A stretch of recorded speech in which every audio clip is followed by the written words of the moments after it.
Paris में एक protest हो रहा है, जेनजी का आंदोलन। भाई जेनजी का आंदोलन एक तरफ जो है आप लोग को हंसा भी रहा होगा और दूसरी तरफ चिंता भी होगी, क्योंकि ये आंदोलन काफी अजीबो-गरीब है। एक तरफ देश के प्रधानमंत्री और शिक्षा मंत्री से इस्तीफे की मांग हो रही है, तो दूसरी तरफ आंदोलन का अजब गजब नजारा जो है वो देखने को मिल रहा है। हमारे साथ पूर्व आईपीएस अधिकारी अमिताभ कुमार दास जी हैं। सर, जेन जी का प्रोटेस्ट जो है काफी अजीबो गरीब है। एक तरफ लोगों को हंसा भी रहा है तो जुनून भी भर रहा है। सोशल मीडिया पे काफी मीम्स वायरल हो रहे हैं।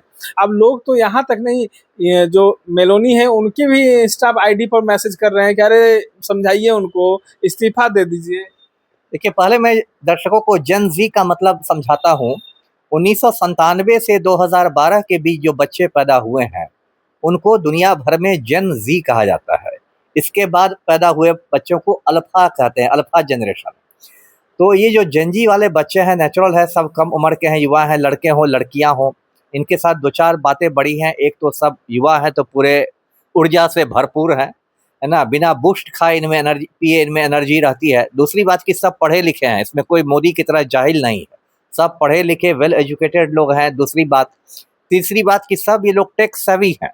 ये तो इंस्टाग्राम क्रांति में इसको कहना चाहूँगा, इस बार इंस्टाग्राम क्रांति आई है, सब मोबाइल लेके। मुझे अभी भी याद है, अभिजीत दीपके का मैंने एक इंटरव्यू देखा था, उनसे पूछा था कि आपकी फंडिंग कहाँ से होगी, तो उन्होंने कहा था कि मुझे फंडिंग चाहिए ही नहीं, मुझे बस वाईफाई चाहिए। तो है ना, तो ये फंडिंग नहीं चाहिए, बस वाईफाई है। और चूंकि सारे बच्चे बहुत पढ़े लिखे हैं और युवा हैं और टेक सेवी हैं, तो बहुत रचनात्मक भी सब बच्चे हैं। आप जैसे जैसे नारे देखिएगा तो पढ़ पढ़ के मैं लोट-पोट हो रहा हूँ। एक नारा था कि शिक्षा गई तेल लेने और तेल गया इथेनॉल लेने। मतलब एक साथ धर्मेंद्र प्रधान और नितिन गडकरी दोनों को लपेट दिया गया था। तो एक से एक देखिए क्रिएटिव बातें आ रही हैं। लोग मेलोनी को लिख रहे हैं, इटली के प्रधानमंत्री को, भाई आप अपने आशिक को समझाइए कि इस्तीफा दिलवा दे। तो मतलब बड़े मजे ले रहे हैं जेन जी वाले, और मतलब वो एंजॉय भी कर रहे हैं, जबकि उनको इतना कुचलने की, डराने धमकाने की कोशिश हुई, हिम्मत नहीं टूट रही। नहीं, ये बहुत बड़ी बात है। इसलिए मुझे हिंदुस्तान के भविष्य में उज्जवल दिख रहा हूँ। मैं कुछ दिन पहले थोड़ा निराश हो गया था, अब हिंदुस्तान का भविष्य मुझे उज्जवल दिखाई दे रहा है। इन लोग के साथ इतनी बर्बरता हुई, लड़कियों के कपड़े फाड़े गए, लाठियों से कूटा गया, लेकिन जेन जी को देखिए कि पटना में ये वाटर कैनन चलाया गया जेन जी पर, तो सारे बच्चे उसमें नाच रहे थे, रेन डांस हो रहा था। अब पटना के बच्चे पूछते हैं पुलिस वालों से कि सर कुछ व्यवस्था नहीं है टियर गैस का। जैसे बारात में लोग पूछते हैं कि गुलाब जामुन की व्यवस्था नहीं है, दारू की व्यवस्था नहीं है, तो डर नहीं है लाठी ये डंडे। बहुत बड़ी बात है। देखिए, इसलिए मैं बड़ी बात मानता हूं। असली क्रांति तो ये है कि पिछले 12 सालों में मोदी सरकार ने पूरे देश में एक खौफ का माहौल बना दिया था। आप यदि मोदी का विरोध करते तो आपके घर ईडी का रेड हो जाता, सीबीआई केस खोल लेती, आप पर नेशनल सिक्योरिटी एक्ट लग जाता, यूएपीए लग जाता, आपके घर बुलडोजर पहुंच जाता, ऐसे हो जाता वैसे।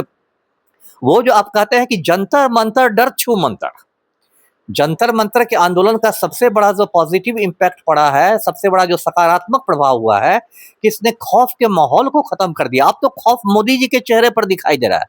वो रात में उठ के, उनकी नींद हराम हो गई है, 12 बजे उठ के मित्रों को फ्रेंड्स कर रहे हैं, और वो मतलब घबराए हुए हैं। उसमें भी लोग कमेंट कर रहे हैं कि नाक में ज्यादा सटा के मोबाइल जो है वो मत बोलिए। तो कल जो लाइव आए तो थोड़ा बढ़िया से लाइव आए थे।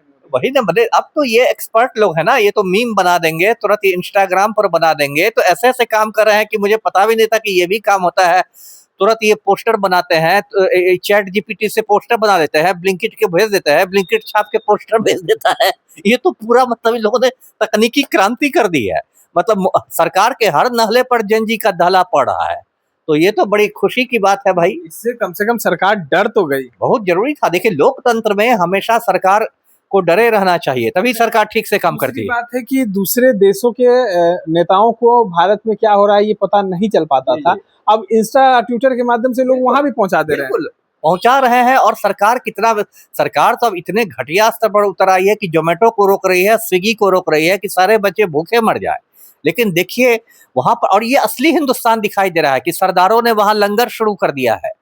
दिल्ली के जो बड़े बड़े गुरुद्वारे हैं, बंगला साहब, शीशगंज, रकाबगंज, सब ने खोल दिया है, वहाँ बच्चों का लंगर है। मोहम्मद जुनैद नाम का एक मुसलमान आके बच्चों को पानी पिला रहा है, खाना खिला रहा है। तो जो असली हिंदुस्तान है, जो हम लोग क्या कि गंगा जमनी तहजीब रही है, उसका रूप हमें देखने कई को लोग मिला ये भी जेन ज़ी कहते की हैं कि ये लोग हिंदू हिंदू खतरे में बोलते थे, लेकिन सच में हिंदुस्तान खतरे में हो गया। हाँ, वो तो अब हिंदुस्तान भी खतरे में नहीं है, मोदी की कुर्सी खतरे में है, हिंदुस्तान क्या खतरे में रहेगा? ये हज़ारों साल पुराना देश है, खतरे में आ जाएगा। अलबत्ता मोदी की कुर्सी खतरे में आ गई है। मोदी जी नेतन्याहू से बात कर रहे हैं कि हुजूर भागना पड़े तो इजराइल में जगह मिलेगी, तो बोलते हैं अच्छा देखते हैं, सोचते हैं। जी।